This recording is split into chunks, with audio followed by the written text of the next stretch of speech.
ಯಲ್ಲಾಪುರದ ಕಾಜಲವಾಡ ಕಾಡಿನಲ್ಲಿ ಶವ ಪತ್ತೆಗೆ ಸಾಥ್ ನೀಡಿದ್ದ ಶ್ವಾನ.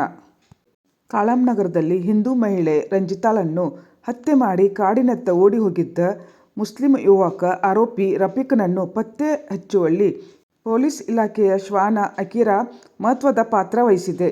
ಹಿಂದೂ ಮಹಿಳೆ ರಂಜಿತಾಳನ್ನು ಬರ್ಬರವಾಗಿ ಚಾಕುವಿನಿಂದ ಕುತ್ತಿಗೆ ಸೀಳಿ ಹತ್ಯೆ ಮಾಡಿ ಪರಾರಿಯಾಗಿದ್ದ ಆರೋಪಿ ರಫೀಕ್ನನ್ನು ಆ ದುರ್ಗಮ ಕಾಡಿನಲ್ಲಿ ಪತ್ತೆ ಹಚ್ಚುವುದು ಪೊಲೀಸರಿಗೆ ಸವಾಲೇ ಆಗಿತ್ತು.